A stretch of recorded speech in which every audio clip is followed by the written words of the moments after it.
Supreme court के फैसले ने चुनाव आयोग ज्ञानेश कुमार को खुली छूट दे दी। आज तगड़ा डंका बजा है ज्ञानेश का। उन तथ्यों को आप दर्शकों के सामने रखना चाहूंगा जो सुप्रीम कोर्ट ने अपने आदेश में रखा। एसआईआर प्रक्रिया को रद्द नहीं किया जा सकता, सुप्रीम कोर्ट ने पहला यह चीज कहा। सुप्रीम कोर्ट ने कहा कि यह सिर्फ इसलिए एसआईआर प्रक्रिया को रद्द नहीं किया जा सकता क्योंकि यह सामान्य वोटर लिस्ट संशोधन प्रक्रिया से अलग है।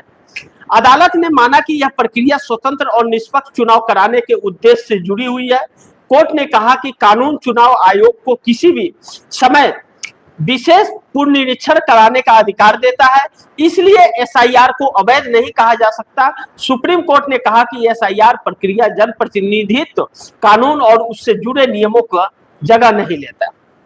चुनाव आयोग अपने अधिकार के दायरे में कह रहा है। कौन कह रहा है? सुप्रीम कोर्ट कह रहा है। अदालत के मुताबिक यह प्रक्रिया संविधान के अनुच्छेद 324 के तहत चुनाव आयोग की जिम्मेदारी को मजबूत करती है।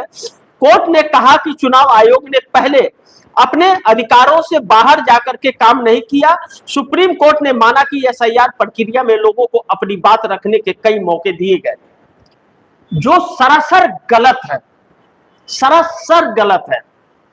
324 संविधान का अनुच्छेद 324 यह नहीं कहता कि चुनाव आयोग एसआईआर करा सकता है, स्पेशल इनिशिएटिव रिवीजन करा सकता है।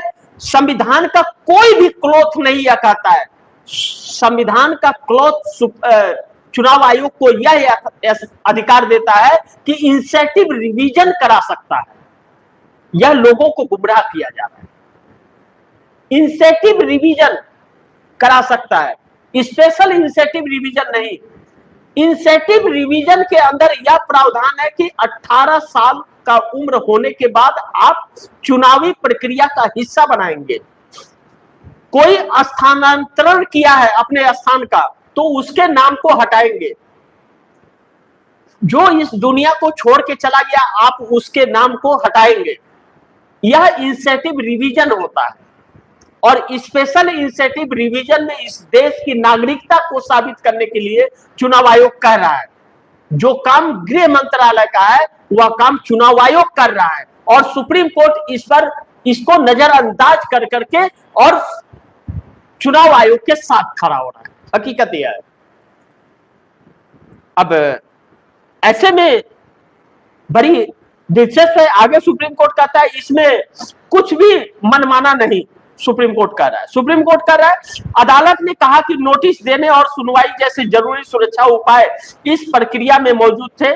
कोर्ट के मुताबिक एसआईआर का मकसद वोटर लिस्ट को सही, पूरी और भरोसेमंद बनाना है। सुप्रीम कोर्ट ने कहा कि इस प्रक्रिया में अपनाए गए कदम जरूरत से ज्यादा कठोर नहीं है। अदालत ने माना कि लोगों को मनमाने तरीके से वोटर लिस्ट से बाहर होने से बचाने के लिए पर्याप्त सुरक्षा दी गई, जबकि यह हकीकत नहीं है।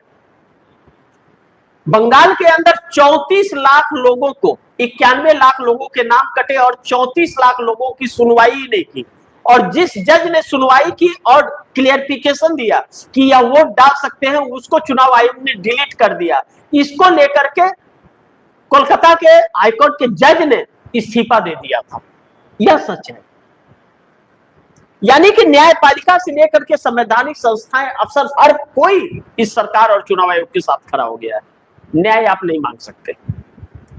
अब जब न्याय नहीं मांग सकते तो ऐसे में सोचिए कि आने वाला वक्त कैसा होगा। और जिन करोड़ों लोगों का नाम कटा है, सुप्रीम कोर्ट कह रहा है कि जो जिनकी नागरिकता संदिग्ध है उनकी पूरी लिस्ट 4 हफ्ते के अंदर गृह मंत्रालय को चुनाव आयोग सौंपे और गृह मंत्रालय या फैसला करे कि वह इस देश के नागरिक है कि नहीं है। और चुनाव आयोग ने यही कह करके नाम काटा है कि नागरिक नहीं है, वह नागरिकता नहीं साबित कर पा रहे। करोड़ों की संख्या में है ऐसे। तो उन करोड़ों लोगों को क्या इस देश की नागरिकता छोड़नी पड़ेगी? उसे कहां भेजेगी यह सरकार? बांग्लादेश, पाकिस्तान, श्रीलंका कहां भेजेगी यह सरकार बताए? या फिर यह सरकार ही घुसपैठिया है? दो में से तो कुछ एक होगा। या तो घुसपैठिया खुद को बचने के लिए दूसरे को घुसपैठिया बता रहा है, या तो फिर वह घुसपैठिया है तो उसे निकाल करके बाहर करे। इतनी हिम्मत इस सरकार में कभी आए भी नहीं पाएगी। बस यह राजनीतिकरण और सत्ता अपने बचाए रखने के लिए विपक्ष के वोटों को काट रही है और न्यायपालिका इसे छिपा रहा है। हकीकत यह है।